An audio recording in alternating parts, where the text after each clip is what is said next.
Cruise news time. Well, it's July the 1st. It is another month in the cruise restart, and there's a lot of cruise updates. Let's talk about it.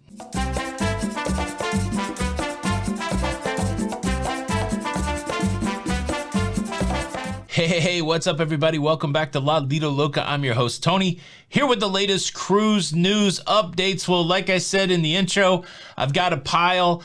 We've got a variety of cruise lines. It's the cruise news.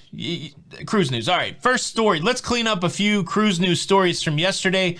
Let's talk about what's going on here in the state of Florida. I mentioned yesterday that there was a law that was passed to overturn the cruise ban in Key West, Florida. Back in November, the citizens of Key West voted to ban some cruise ships from Key West, the majority of cruise ships from Key West. The Florida State Legislature at the beginning of the year took up a law to overturn that ban. That law was passed in the legislature and it's been sitting on the desk of the governor here in Florida, either to be signed or vetoed, and it happened pretty quick. As soon as I recorded the video yesterday, a few hours later, that bill was signed into law by Governor Ron DeSantis, overturning the ban of cruise ships in Key West. So if you have Key West as a cruise stop, you probably still have it as a cruise stop. And then the other piece of Florida information, we have that case going on down here where Florida has sued Health and Human Services, the administration, the CDC, to do away with the conditional sell order. And last month, a judge agreed with the arguments put forth by Florida, granting an injunction against the conditional sell order that takes effect on July the 18th, or it's supposed to take effect on July the 18th. CDC had until July the 2nd, but I believe there's been an extension to that, maybe past July the 18th. So that case continues to go forward as we're waiting for the CDC to come up with a counter set of regulations. So that's still going on. Also, in notable news in the last 24 hours, Princess has announced that it will be delaying its cruises in Australia until December of 2021.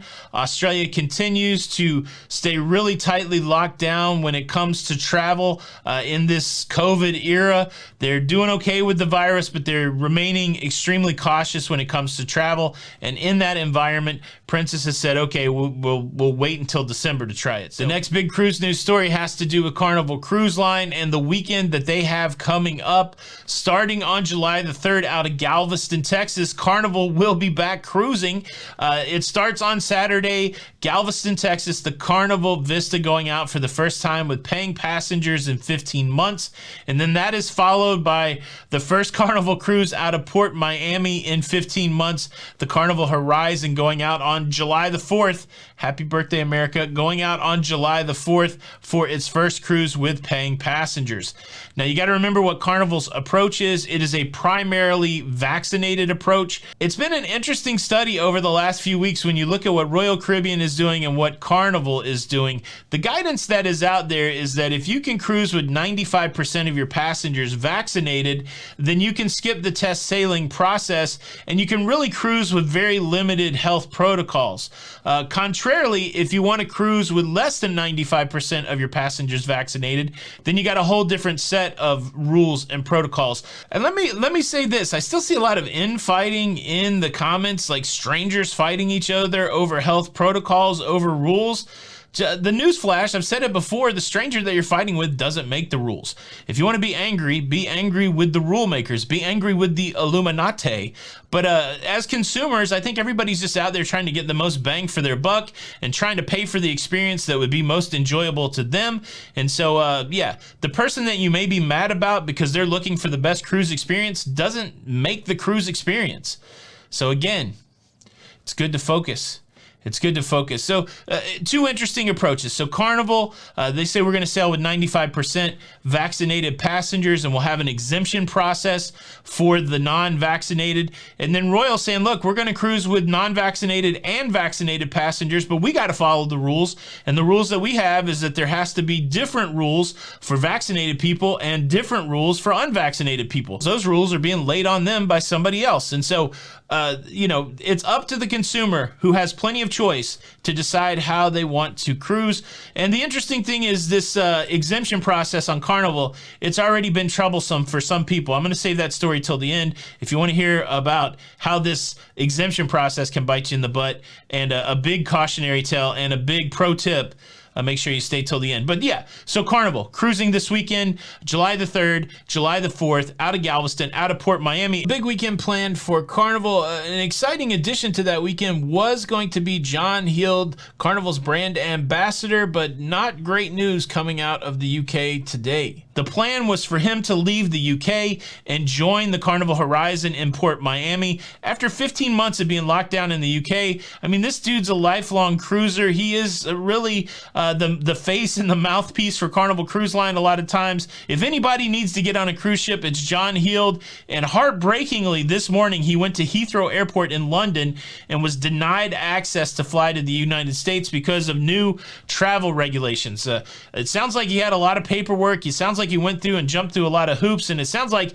he should have been able to travel to the United States, but he was denied boarding in Heathrow. He's still got 3 or 4 days before he has to get on that cruise in Miami. Fingers crossed, man. It's heartbreaking. If you go check out John's post from this morning, yeah, it's very sad, denied access. But the cruise will go on out of Miami. Hopefully John can get on it.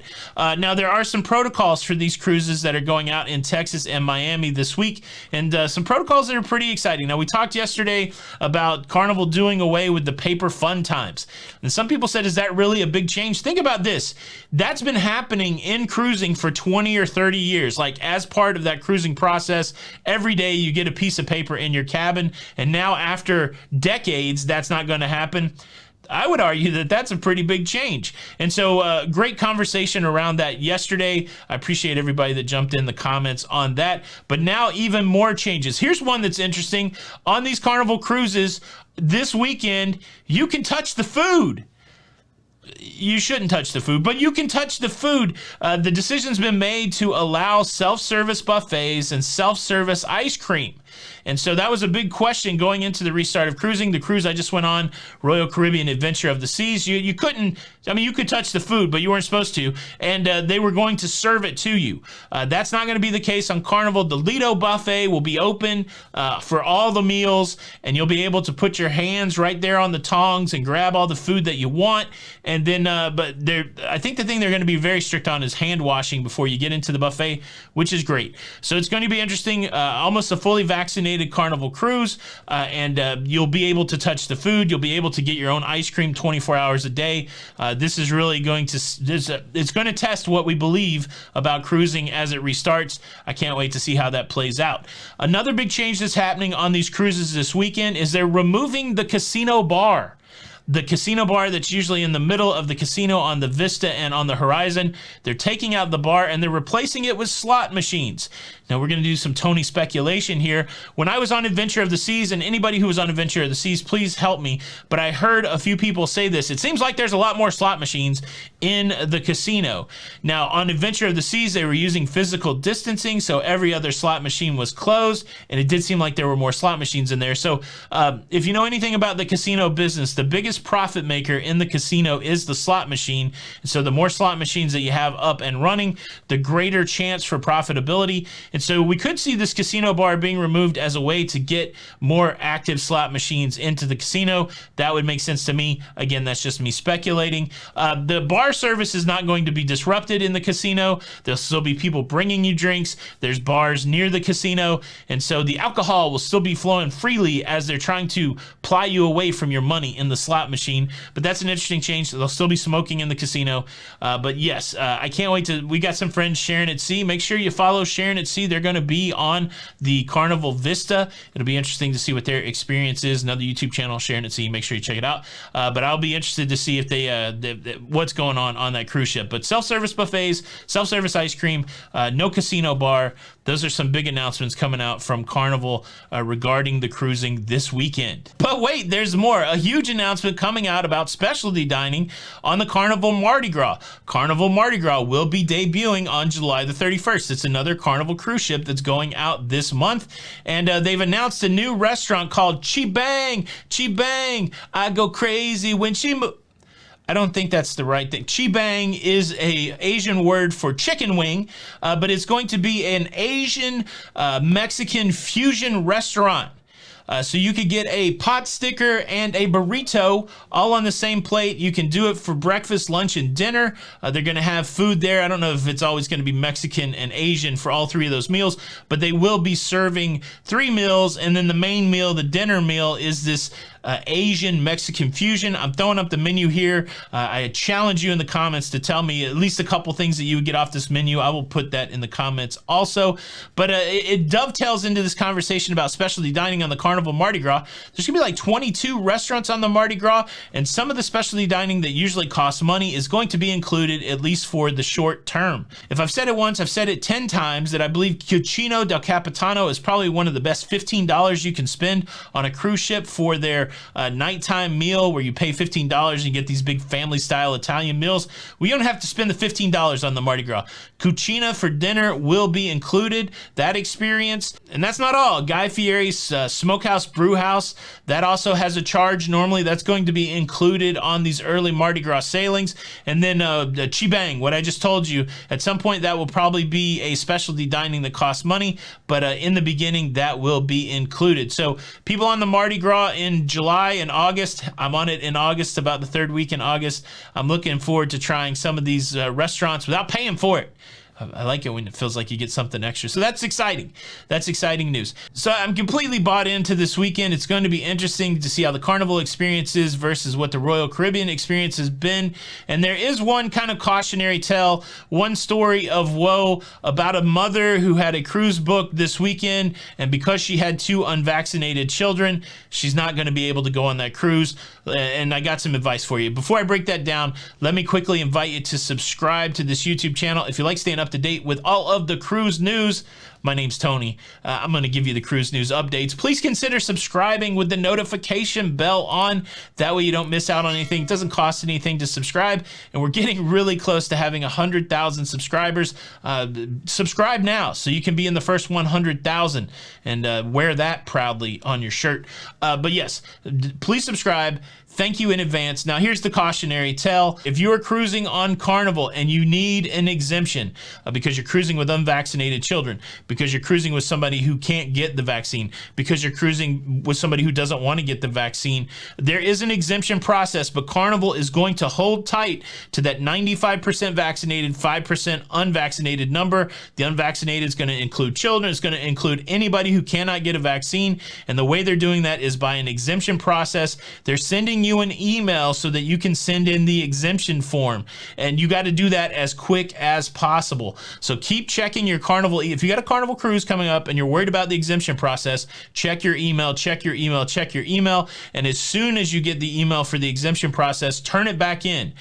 We're not exactly sure how they're choosing the exemption, the not exemption kind of thing, but if you don't do the email, for sure you're not going to get the exemption. That's what happened to this mother out of Houston. She was going on a cruise with 2 of her kids. She got the exemption email. She didn't realize that she had to get that exemption email in pretty quick, and so she was going through her online check-in process.